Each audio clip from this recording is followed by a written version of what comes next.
2 महीने पूरे बीत जाते हैं और 2 महीने बीतने के बाद भी कोई अंश हाथ नहीं लगता है। हंगामा होता है सड़कों पर, लोग आते हैं, कुछ दिन के लिए हंगामा करते हैं। बात सबकी ज़हन में बची हुई है, बात सबके ज़हन में दबी हुई है। गुस्सा भी है, मन भी कर रहा है कि इस गुस्से को कहीं बाहर निकाल दिया जाए, लेकिन आखिर कब तक कोई इस गुस्से को दफन करके रखेगा और कब तक बाहर निकालेगा। हेलो एवरीवन, मैं हूं सीपी कोठियाल और आप देख रहे हैं वेलकम पहाड़। स्वागत है आप सभी का वेलकम पहाड़ में। वेलकम पहाड़ की ओर से उत्तराखंड की छोर से। तो आज बात करते हैं हम फिर उसी केस की जो केस कुछ महीने पहले हुआ था, यानी कि सितंबर के टाइम पे हुआ था। 18 सितंबर से केस ओपन हुआ था।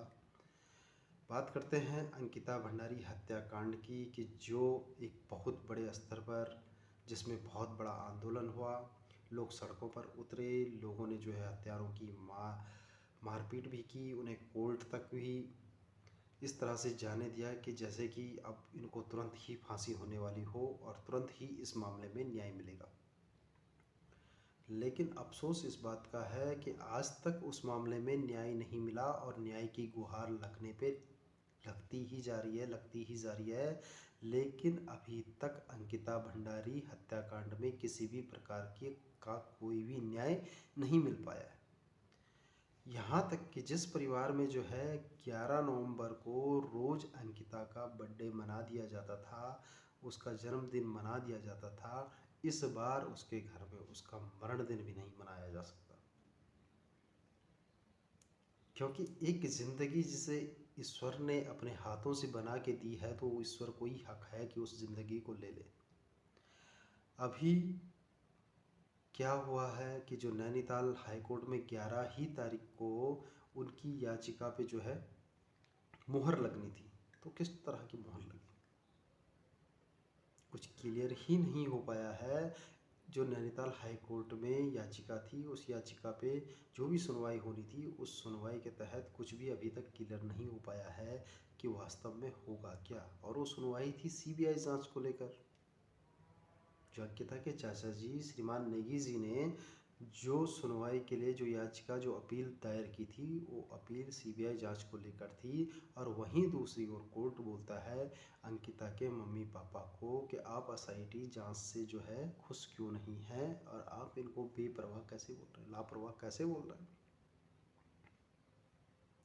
चलिए, उस परिवार के बारे में क्या सोचना या क्या बोलना और अभी क्या बोल सकते हैं यहाँ पर बैठकर, वो तो वो लोग ही समझ रहे होंगे जिन लोगों के साथ ये सब कुछ बीता है, जिन लोगों के साथ ये सब कुछ हुआ है।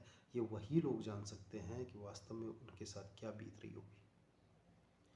मैं तो सिर्फ हतप्रभ हूँ इन सब चीज़ों को देख के कि सामने सब कुछ है। मुजरिम जो है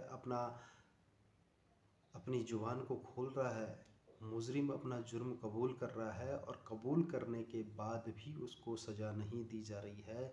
तो कैसी न्याय व्यवस्था और कैसी न्यायपालिका है हमारे हिंदुस्तान की। जब एक बेटी को न्याय नहीं दिया जा सकता, जिसके मुजरिमों ने खुद अपना गुनाह कबूल कर दिया हो, जिन्होंने खुद बताया हो कि हमसे ऐसी ऐसी गलती हुई है या हमने इस तरह का गलत काम किया है, और ये सब कुछ वो कबूल चुके हों, तो उसके बाद भी जांच, चलो हम मानते हैं कि जांच का एक दायरा हो, लेकिन उस जांच में इतनी ज़्यादा लेट क्यों। और जांच में इतनी ज़्यादा लेट होने के बाद भी जो एसआईटी का गठन किया गया था, उस एसआईटी को मिलता है सिर्फ एक बैग और एक लॉकेट, और जो मुजरिम हैं उन लोगों के फ़ोन कुछ भी नहीं मिलता है। आखिर ये जो केस है इसको क्यों भटकाया जा रहा है। और दूसरी तरफ जो अंकिता के मम्मी पापा बोल रहे हैं कि हमारे को लगातार ये दबाव बना दिया जा रहा है कि हम जो है केस को वापस ले लें। अरे किसी आस और उम्मीद के साथ उन्होंने अपनी बेटी को पाला होगा, पोसा होगा, और किसी आस और उम्मीद के साथ उन्होंने उसे जो है जॉब के लिए भेजा होगा कि ताकि वो उनके तिनके का सहारा बने। लेकिन उन्हें क्या पता था कि उनका ये तिनका कब रौंद दिया जाएगा, कब हवा में उड़ा दिया जाएगा, कुछ पता नहीं। मुझे तो लानत लानत है ऐसी कार्य व्यवस्था पर, लानत है ऐसी न्यायपालिका पर, लानत है ऐसी कार्यपालिका पर, इस प्रकार के शासन प्रशासन पर बिल्कुल लानत है। और बहुत बेइज्जती सी महसूस होती है जब हम इस तरह की न्यायपालिका और कार्यपालिका के बीच में अपने आप को बहुत बड़े गुणवान और बहुत बड़े धनवान या गणवान या जो भी मान हम हैं वो मान जाते हैं। इतने महीने बीतने के बाद आज तक भी उस बेटी को न्याय नहीं मिल पाया, उस लड़की को न्याय नहीं मिल पाया, तो फ़ायदा क्या है इस न्यायपालिका का? इससे बेहतर ना ही हो। जिसका जो मन करे वो कर दे, जिसका मन करे हत्या करे, जिसका मन करे किसी के साथ दुराचार करे, जिसका मन करे अवैध बस्तियां बसाए, जिसका मन करे जो मर्जी वो करे। यही न्याय व्यवस्था है कि हमारे देश की? यही न्याय व्यवस्था है कि हमारे उत्तराखंड की? कहा जा रहा है कि किसी वीआईपी को बचाने के चक्कर में ये सारी बातें हो रही है। वनंतरा रेस्टोरेंट से सब कुछ ख़त्म कर दिया गया, सारे सबूत मिटा दिए गए ताकि वो वीआईपी पकड़ा ना जाए। साथ में बनी हुई फैक्ट्री थी, उस फैक्ट्री पे भी आग लगा दी गई, जबकि जो स्थानीय लोग हैं, स्थानीय लोगों का कहना है कि वहाँ पर उन्होंने खून के धब्बे भी देखे हैं। मैं तो आज तक ये सोच सोच के परेशान हो गया कि हमारी न्याय व्यवस्था इतनी ढीली क्यों? क्या एक इंसान को उसको न्याय मिलने में इतना टाइम लगेगा? अगर एक इंसान को न्याय मिलने में इतना टाइम लगता है तो फिर लोग न्याय के लिए गुहार ही क्यों लगाए? और अभी तो न्याय मिला ही नहीं है, अभी तो कुछ हुआ ही नहीं है। सिर्फ जांच जांच जांच जांच कब तक चलती रहेगी पता नहीं। और जांच के आड़े में सब लोग इसको भूल भी जाएंगे और कोई व्यवस्था आगे नहीं बढ़ पाएगी। और बेटी का जो उम्मीद थी लोगों को कि हाँ इसको जो है बेटी को न्याय मिलेगा, उनके परिवार वालों को न्याय मिलेगा, लेकिन वो न्याय मिलना मुझे मुश्किल लग रहा है ऐसे हालातों से। अफसोस होता है इस तरह की गतिविधि पर, अफसोस होता है इस तरह की सरकार पर, जो सरकार अपने आप को सभ्य, कर्तव्यनिष्ठ, समाज सेवी, देश प्रेमी, सुशासन, भगवाधारी कहती है। वही सरकार और उसी सरकार के शासनकाल में किसी सही काम के लिए, किसी को न्याय दिलाने के लिए इतना ज़्यादा वक्त लगता है, तो कहीं ना कहीं वो सरकार भी कटघरे के घरे में खड़ी है।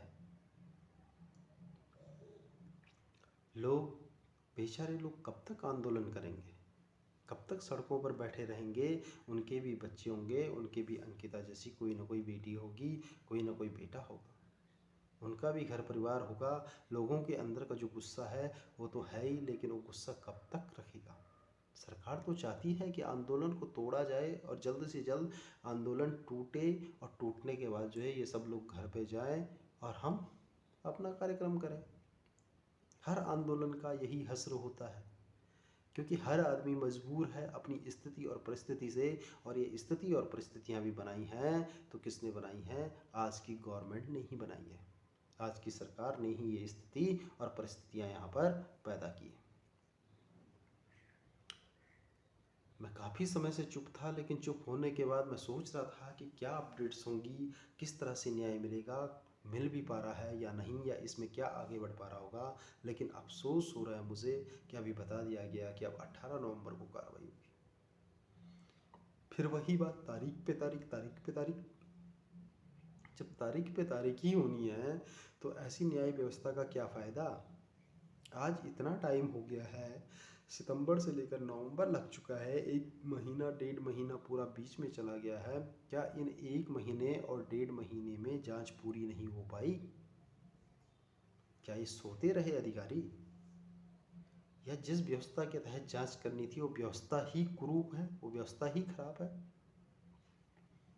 मुझे लगता है कि अब वक्त आ चुका है कि सब नौजवानों को इकट्ठा होना पड़ेगा और सारे लोगों को अपनी ज़िंदगी अपने आप ही संवारनी पड़ेगी। अगर कोई न्याय की बात होती है तो हर इंसान को खुद ही न्याय करना पड़ेगा, किसी न्यायपालिका और न्याय व्यवस्था के पास जाके कोई फ़ायदा ही नहीं। अफसोस ही नहीं, लानत भी है मुझे ऐसी व्यवस्था पर। अगर इसी तरह की व्यवस्थाएं चलती रहेंगी तो मुझे नहीं लगता कि अंकिता ही क्या हज़ारों अंकिताओं को ऐसी मौत के घाट उतारी जाएंगी और किसी भी अंकिता को न्याय नहीं मिल पाएगा।